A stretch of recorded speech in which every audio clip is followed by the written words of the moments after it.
മാനന്തവാടിയിലിറങ്ങിയ കാട്ടാന ബേലൂർ മഗ്നയെ മയക്കുവെടി വെക്കാനുള്ള ദൗത്യം മൂന്നാം ദിനം പുനരാരംഭിച്ചു. ഇന്നലെ രാവിലെ ആന എത്തിയ മണ്ണുണ്ടി കോളനി വനപ്രദേശത്താണ് ആനയുടെ സഞ്ചാരം. പ്രദേശത്തെ സ്കൂളുകൾക്ക് അവധി പ്രഖ്യാപിച്ചിട്ടുണ്ട്. കൂടുതൽ വിശദാംശങ്ങളുമായി ഇപ്പോൾ AK ലതീഷ് ചേരുന്നുണ്ട്. Latheesh, good morning.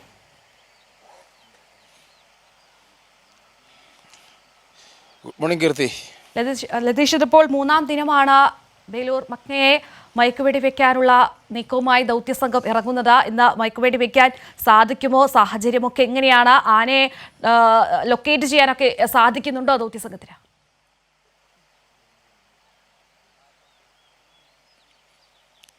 കീർത്തി, ഇന്ന് മൂന്നാം ദിവസത്തിലേക്ക് കടക്കുകയാണ് ദൗത്യം. ബേലൂർ മഗ്നയെ മയക്കുവെടി വെച്ച് പിടികൂടുക എന്നത് തന്നെയാണ് വനംവകുപ്പിന് മുന്നിലുള്ള പ്രധാനപ്പെട്ട വെല്ലുവിളി. കഴിഞ്ഞ ദിവസങ്ങളിലേതുപോലെ തന്നെ വനപ്രദേശത്ത് തന്നെ ആന തുടരുന്നു എന്നത് ഒരു ആശ്വാസം തന്നെയാണ്. കാരണം ജനവാസ മേഖലയിലേക്ക് ഇന്നലെ രാത്രിയും ആന ഇറങ്ങുന്ന സാഹചര്യം ഉണ്ടായിരുന്നില്ല.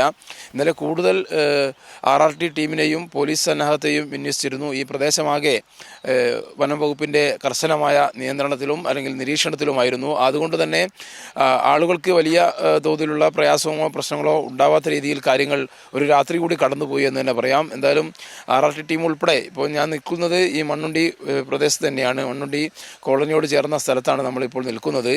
ഈ മേഖലകളിൽ തന്നെയാണ് ആനയുടെ സഞ്ചാരം എന്നാണ് വനം വകുപ്പ് നൽകുന്ന വിവരം. ഈ പ്രദേശവും ഇന്നലെ അവസാനം ആനയെ കണ്ട ബാവലി വനമേഖലയും എല്ലാം പരസ്പരം ബന്ധപ്പെട്ട് കിടക്കുന്ന സ്ഥലങ്ങൾ തന്നെയാണ്. ഇതിനോട് ചേർന്ന് തന്നെയാണ് ബാവലി വനമേഖല എന്ന് പറയുന്നത്. ഈ മണ്ണുണ്ടിയിൽ നിന്നൊരു 2-3 കിലോമീറ്റർ മാറിയാൽ ബാവലി വനമേഖലയിലെത്തും. ഇപ്പോൾ നമ്മൾ ദൃശ്യങ്ങളിൽ കാണുന്ന ഈ വനപ്രദേശം കേരളത്തിൻ്റെ വനമേഖലയാണ്. ഇവിടെ നിന്നും ഒരു 3 കിലോമീറ്റർ മുന്നോട്ട് നീങ്ങിയാൽ നാഗർഹോള വന്യജീവി സങ്കേതത്തിൽ, അത് കർണാടക സർക്കാരിൻ്റെ നിയന്ത്രണത്തിലുള്ളതാണ്, നാഗർഹോള വന്യജീവി സങ്കേതത്തിലേക്ക് എത്തും. ആ നിലയിൽ കാട് ഇടതൂർന്ന് നിൽക്കുന്ന ഒരു പ്രദേശം എന്നുള്ള നിലയിൽ തന്നെ ആനയ്ക്ക് എളുപ്പത്തിൽ സഞ്ചരിക്കാൻ കഴിയുന്നുണ്ട്.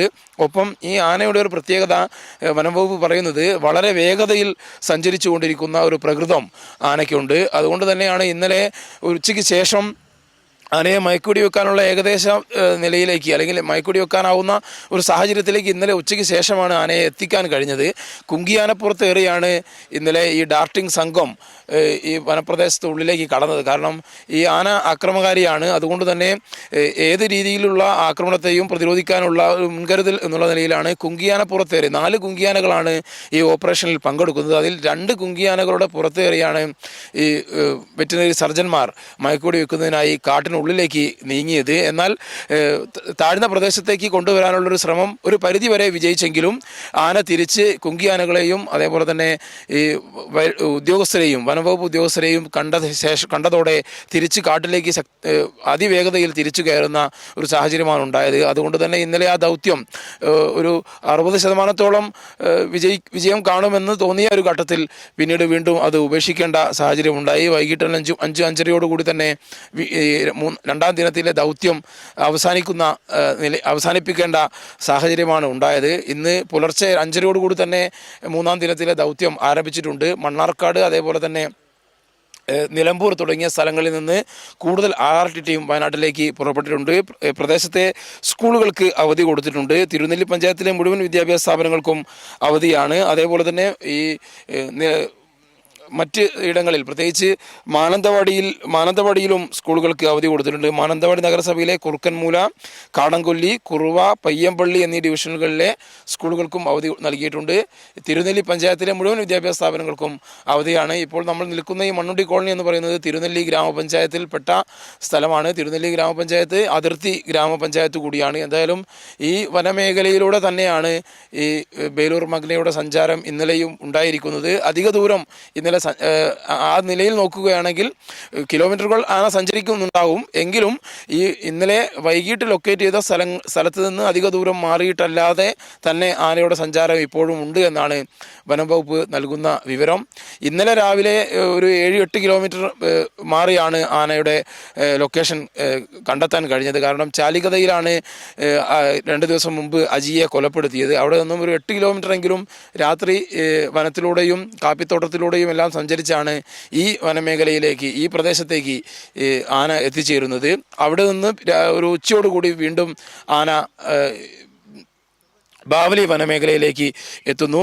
ബാവലി എന്ന് പറയുന്നത് അതിർത്തി പ്രദേശമാണ്. അതിർത്തി ചെക്ക് പോസ്റ്റ് ഉൾപ്പെടെയുള്ള സ്ഥലം നിൽക്കുന്ന സ്ഥലമാണ്. വലിയ പ്രതിഷേധം ഉയർന്ന സ്ഥലമാണ് മണ്ണുണ്ടിയും ഇന്നലെ ബാവലിയും എല്ലാം തന്നെ. ആ സ്ഥലങ്ങളിലെല്ലാം വലിയ പ്രതിഷേധം ഉണ്ടായിരുന്നു. അത് ആളുകളുടെ ഒരു സ്വാഭാവിക പ്രതികരണം എന്നുള്ള നിലയിൽ തന്നെയാണ് ആ പ്രതിഷേധം വന്നത്. കാരണം ഈ ദൗത്യം അവസാനിപ്പിക്കുന്നു അല്ലെങ്കിൽ വിജയം കാണുന്നില്ല എന്നുണ്ടാകുന്ന ഒരു സാഹചര്യത്തിൽ ആളുകൾ പ്രതിഷേധവുമായി രംഗത്ത് വരികയാണ്. എന്തുകൊണ്ട് വനംവകുപ്പ് കൃത്യമായി ആനയെ മയക്കുവെടി വെച്ച് പിടികൂടുന്നില്ല എന്ന ഒരു കാര്യമാണ് നാട്ടുകാർ മുന്നോട്ട് വെക്കുന്നത്. എന്നാൽ മയക്കുവെടി വെക്കാൻ വളരെ ദുഷ്കരമായ ഒരു സാഹചര്യമായിരുന്നു ഇന്നലെ ഉണ്ടായിരുന്നതെന്ന് CCF തന്നെ, ഉത്തരമേഖല CCF KS ദീപ പറയുന്ന ഒരു സാഹചര്യം ഉണ്ടായി. കാരണം ഈ കുങ്കിയാനപ്പുറത്ത് കയറിക്കൊണ്ട് ആളുകൾ, വനപാലകർ ഉള്ളിലേക്ക് കടക്കുന്നു, സർജന്മാർ ഉൾപ്പെടെ വനത്തിനുള്ളിലേക്ക് കടക്കുന്നു.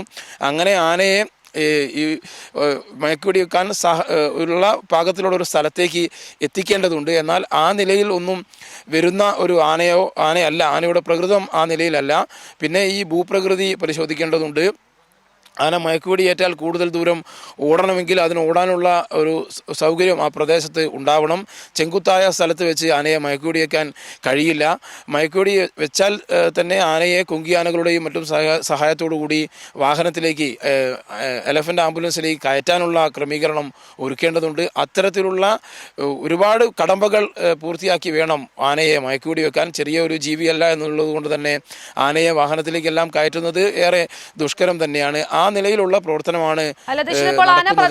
ഇപ്പോൾ ദൗത്യസംഘം പ്രധാനമായും നേരിടുന്ന വെല്ലുവിളികൾ എന്തൊക്കെയാണ്? ഇപ്പോൾ നേരത്തെ ലതീഷ് സൂചിപ്പിച്ചിരുന്നു, ഈ ആന അതിവേഗത്തിൽ സഞ്ചരിക്കുന്നു, വനത്തിനുള്ളിലാണെങ്കിലും അതിവേഗത്തിൽ ആന സഞ്ചരിക്കുന്നുണ്ട്. അതൊക്കെ ഒരു വെല്ലുവിളിയായി തന്നെ മാറുന്നുണ്ടോ ദൗത്യസംഘത്തിന്?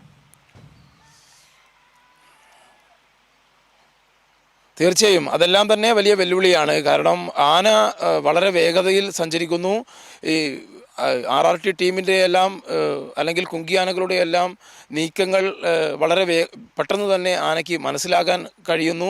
അതുകൊണ്ട് ആന ഈ വനം വകുപ്പിൻ്റെ അല്ലെങ്കിൽ വനപാലകരുടെ അടുത്തേക്ക് ഒരു തരത്തിലും അടുക്കാത്ത ഒരു നിലയാണ് നിലവിലുള്ളത്. നമ്മൾ കഴിഞ്ഞ ദിവസം മാനന്തവാടിയിൽ ഇറങ്ങിയ തണ്ണീർക്കൊമ്പൻ ഒരു വാഴത്തോട്ടത്തിൽ ദീർഘസമയം, ഒരു പകൽ മുഴുവൻ തന്നെ ആ വാഴത്തോട്ടത്തിൽ തന്നെ കേന്ദ്രീകരിക്കുന്ന ഒരു കാഴ്ച നമ്മൾ കണ്ടിരുന്നു.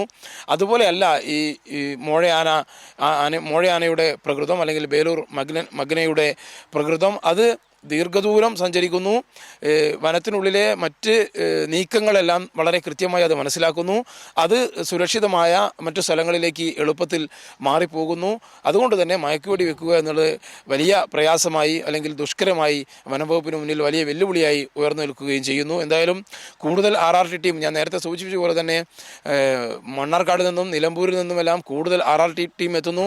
വനംവകുപ്പ് അവർക്ക് ചെയ്യാൻ കഴിയാവുന്ന പരമാവധി സംവിധാനങ്ങൾ ഉപയോഗിച്ചുകൊണ്ട് ആനയെ കണ്ടെത്താനും മയക്കുവെടി വെക്കാനുമുള്ള ക്രമീകരണങ്ങളുമായി മുന്നോട്ട് പോകുമ്പോൾ അതിൽ നിന്നും ഏറെ ദൂരത്തിൽ ആന സഞ്ചരിക്കുന്നു. വനത്തിനുള്ളിലൂടെ തന്നെ ആന സുഗമമായി സഞ്ചരിക്കുന്ന ഒരു സാഹചര്യം നിലവിലുണ്ട്. വനത്തിനുള്ളിലാണ് ആന എന്നത് ഒരു തരത്തിൽ ജനങ്ങളുടെ ജീവനും സ്വത്തിനും ഭീഷണി ഉയർത്തുന്നതിൽ നിന്ന് തൽക്കാലത്തേക്കെങ്കിലും ആശ്വാസമാണ് എന്നത് ഒരു ഭാഗത്തുണ്ടെങ്കിൽ, ഈ ആനയുടെ ഭീഷണി പൂർണ്ണമായും ഒഴിയണമെങ്കിൽ ഈ ആനയെ മയക്കുവെടി വെച്ച് കഴിഞ്ഞ ദിവസം വനം വകുപ്പ് തീരുമാനിച്ചതുപോലെ തന്നെ മുത്തങ്ങയിലേക്ക് കൊണ്ടുപോകേണ്ടതുണ്ട്. ആ ഒരു നിലയിൽ ആനയെ മയക്കുവെടി വെച്ച് കൊണ്ടുപോയിട്ടില്ല എങ്കിൽ ജനങ്ങളുടെ ഭാഗത്തു നിന്നുള്ള പ്രതിഷേധം കഴിഞ്ഞ ദിവസങ്ങളിലേതിനേക്കാൾ എല്ലാം ശക്തമായി തന്നെ ഉയരാൻ തന്നെയാണ് ഇന്നും സാധ്യത. എന്തായാലും വലിയ സന്നാഹത്തോടെയുള്ള വനം വകുപ്പിൻ്റെ 3-ാം ദിനത്തിലെ ദൗത്യം 5:30 തന്നെ പുനരാരംഭിച്ചിരിക്കുന്നു. ഇനി ആനയെ ലൊക്കേറ്റ് ചെയ്യേണ്ടതുണ്ട്. ആനയുടെ സാന്നിധ്യം ഈ പ്രദേശത്ത്, ഈ ബാവലി അതേപോലെ തന്നെ മണ്ണുണ്ടി വനമേഖലയോട് ചേർന്ന സ്ഥലങ്ങളിൽ തന്നെയാണ് ആനയുടെ സഞ്ചാരം എന്നത് മാത്രമാണ് സ്ഥിരീകരിക്കാൻ കഴിഞ്ഞത്. എന്നാൽ ആനയെ ലൊക്കേറ്റ് ചെയ്യേണ്ടതുണ്ട്. അങ്ങനെ ലൊക്കേറ്റ് ചെയ്ത് കഴിഞ്ഞാൽ മാത്രമായിരിക്കും. ഇതിപ്പോൾ ആനയുടെ റേഡിയോ കോളർ വഴി സിഗ്നൽ ലഭിക്കുന്നുണ്ടോ ദൗത്യസംഘത്തിന്?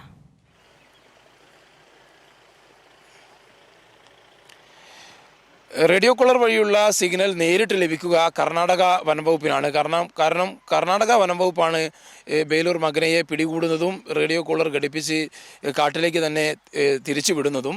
അതുകൊണ്ട് അവിടെ ലഭിക്കുന്ന സിഗ്നൽ വീണ്ടും തിരിച്ച് കേരളത്തിലേക്ക് എത്തുന്നു. അത് ഇവിടെ ലൊക്കേറ്റ് ചെയ്യുമ്പോഴേക്കും ചില സമയത്ത് ഇന്നലെ CCF പറഞ്ഞത് ചിലപ്പോൾ 10 മിനിറ്റ് എടുക്കും, എന്നാൽ ചിലപ്പോൾ അത് 2-3 മണിക്കൂറുകൾ വരെ വൈകുന്ന ഒരു സാഹചര്യമുണ്ട്. അങ്ങനെ 2-3 മണിക്കൂറുകൾ വൈകുമ്പോൾ നേരത്തെ കണ്ട ആ സമയത്ത് കണ്ട സ്ഥലത്തായിരിക്കില്ല 2-3 മണിക്കൂറിന് ശേഷം ആനയുടെ സ്ഥാനം ഉണ്ടാവുക. അതെല്ലാം ഈ ദൗത്യത്തിന് വലിയ ഭീഷണി തന്നെയായി നിൽക്കുകയാണ്. കാരണം ആനയെ നേരിട്ട് കാണുന്ന ഒരു സാഹചര്യം തണ്ണീർക്കൊമ്പൻ്റെ കാര്യത്തിൽ ഉണ്ടായിരുന്നു എങ്കിൽ ഇതിനെ ആനയെ നേരിട്ട് വനപാലകർ കാണുന്ന സാഹചര്യം അപൂർവമായി മാത്രമാണ് ഉണ്ടാകുന്നത്. ആ ഘട്ടത്തിൽ മയക്കുവെടി വെക്കാൻ കഴിയുന്ന ഒരു സാഹചര്യവും ഉണ്ടാകുന്നില്ല. അതുകൊണ്ട് തന്നെ ഈ സിഗ്നൽ കർണാടകയ്ക്ക് കിട്ടുന്നു, കർണാടക അത് കേരളത്തിന് കൈമാറുന്നു. ആ കേരളത്തിന് കൈമാറുമ്പോഴേക്കും എടുക്കുന്ന കാലവിളംബം അല്ലെങ്കിൽ സമയം ദൈർഘ്യം ഒക്കെ ഈ മയക്കുവെടി വെക്കാൻ അല്ലെങ്കിൽ ഈ ദൗത്യം പൂർണ്ണ വിജയത്തിലെത്താൻ ഒരു തടസ്സമായി നിൽക്കുന്നുണ്ട്, വലിയ വെല്ലുവിളിയായി നിൽക്കുന്നുണ്ട്.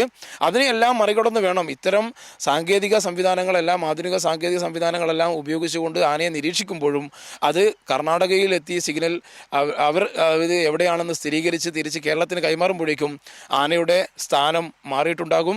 ആ നിലയിലുള്ള പ്രശ്നങ്ങളെല്ലാം അഭിമുഖീകരിച്ചുകൊണ്ട് തന്നെയാണ് കഴിഞ്ഞ 2 ദിനത്തിലെയും ദൗത്യം മുന്നോട്ട് പോയത്.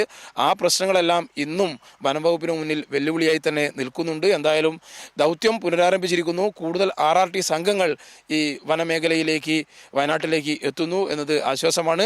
അവരുടെ പ്രവർത്തനം ഏകോപിപ്പിച്ചുകൊണ്ടുള്ള ഒരു പ്രവർത്തനത്തിന് നേതൃത്വം നൽകാൻ ഉത്തരമേഖല CCFും അതേപോലെ തന്നെ 3 വെറ്റിനറി സർജന്മാരും അടക്കമുള്ള ഒരു വലിയ ടീം തന്നെ കഴിഞ്ഞ കുറേ ദിവസങ്ങളായി പ്രവർത്തിക്കുന്നു. അതിൽ അപ്പകലില്ലാതെ ഉള്ള ഒരു പ്രവർത്തനമാണ്. ഇന്നലെ 13 പ്രത്യേക RRT ടീമിനെയും പോലീസ് സന്നാഹത്തെയും പ്രത്യേക നിരീക്ഷണത്തിനായി ഈ മേഖലയിൽ ഇന്നലെ കഴിഞ്ഞ 2-3 ദിവസമായി ആന സഞ്ചരിച്ച പാത മനസ്സിലാക്കിക്കൊണ്ട് ആ മേഖലയിൽ കൃത്യമായി വിന്യസിച്ചിരുന്നു. അതുകൊണ്ട് തന്നെ ജനവാസ മേഖലയിലേക്ക് ഈ ആദ്യ ദിനം ഇറങ്ങി സജിയെ കൊലപ്പെടുത്തിയ ശേഷം പിന്നീട് ഈ ബേലൂർ മഗ്ന എന്ന കാട്ടാന ജനവാസ മേഖലയിലേക്ക് ഇറങ്ങുന്ന സാഹചര്യം ഉണ്ടായിട്ടില്ല. അത് ഒരു ആശ്വാസമാണ്. എന്നാൽ ആനയുടെ ഭീഷണി നിലനിൽക്കുന്നു. ജനവാസ മേഖലയിൽ നിന്നും കൂടുതൽ അകലെ അല്ലാതെ ഉൾവനത്തിൽ ആന കഴിയുന്ന അല്ലെങ്കിൽ ആന സ്വൈര്യവിഹാരം നടത്തുന്ന ഒരു സാഹചര്യം കൂടി നിലവിലുണ്ട്. അതുകൊണ്ട് തന്നെ ആനയെ മയക്കുവെടി വെച്ച് പിടികൂടുക എന്നത് തന്നെയാണ് വനംവകുപ്പിന് മുന്നിലുള്ള പ്രധാന വെല്ലുവിളി. ആ ദൗത്യത്തിലേക്കാണ് ഇന്ന് വനംവകുപ്പ് 3-ാം ദിനത്തിലും കടന്നിരിക്കുന്നത്. ശരി, ലതീഷാണ് വിവരങ്ങൾ നൽകുന്നത്. ആന ഉൾവനത്തിലുള്ളത് താൽക്കാലികമായൊരു ആശ്വാസമാണെങ്കിൽ പോലും ജനവാസ മേഖലയിലൊന്നും തന്നെ ഇക്കഴിഞ്ഞ 2 പകലും രാത്രിയുമൊന്നും ഇറങ്ങിയിട്ടില്ല. ഒരു അക്രമ സംഭവത്തിന് ശേഷം ഇറങ്ങിയിട്ടില്ല. എങ്കിൽ പോലും ആനയെ പൂർണ്ണമായും, ആനയുടെ ആ ഒരു ആശങ്ക പൂർണ്ണമായും ഒഴിവാക്കുക എന്നത് തന്നെയാണ് വേണ്ടത്. അതിന് മയക്കുവെടി വെക്കുക അല്ലാതെ മറ്റൊരു വഴിയും വനംവകുപ്പിന് മുന്നിലോ ദൗത്യസംഘത്തിന് മുന്നിലോ ഇല്ല. എന്തായാലും 3-ാം ദിനവും അതിനുവേണ്ട ശ്രമങ്ങൾ നടക്കുകയാണ്. നിരവധി വെല്ലുവിളികൾ ദൗത്യസംഘം നേരിടുന്നുണ്ട്. നേരത്തെ ലതീഷ് സൂചിപ്പിച്ചതുപോലെ ആന അതിവേഗം നീങ്ങുകയാണ്. അതൊക്കെ തന്നെ അവർക്ക് പ്രധാന വെല്ലുവിളിയായി മാറുന്നുണ്ട്. ഉൾവനത്തിൽ തുടരുന്നത് കൃത്യമായൊരു സ്ഥലത്തേക്ക്, ദൗത്യസംഘം ഉദ്ദേശിക്കുന്ന ഒരു സ്ഥലത്തേക്ക് ആനയെ കൊണ്ടെന്നെത്തിക്കാൻ സാധിക്കാത്തതൊക്കെ തന്നെ വെല്ലുവിളിയായി മാറുന്നുണ്ട്. ഈ കർണാടകയിൽ നിന്നും റേഡിയോ കോളർ ഘടിപ്പിച്ച ആനയാണ്. അതുകൊണ്ട് അവിടെ നിന്നും സിഗ്നൽ ലഭിക്കാൻ താമസമുണ്ടാകും. അവിടെ നിന്നും സിഗ്നൽ ലഭിക്കുമ്പോഴേക്കും ആനയുടെ നീക്കങ്ങൾ, ആന മറ്റൊരിടത്തേക്ക് മാറിയിട്ടുണ്ടാകും. അതൊക്കെ വലിയൊരു വെല്ലുവിളി തന്നെ ദൗത്യസംഘം നേരിടുന്നുണ്ട് എന്നത് പ്രധാന പ്രശ്നമാണ്. എന്തായാലും സാഹചര്യം ഒത്തുവന്നാൽ ഇന്ന് തന്നെ രാവിലെ തന്നെ മയക്കുവെടി വെക്കാനുള്ള ശ്രമങ്ങൾ നടക്കുമെന്ന് തന്നെയാണ് ലതീഷ് നൽകുന്ന വിവരങ്ങൾ.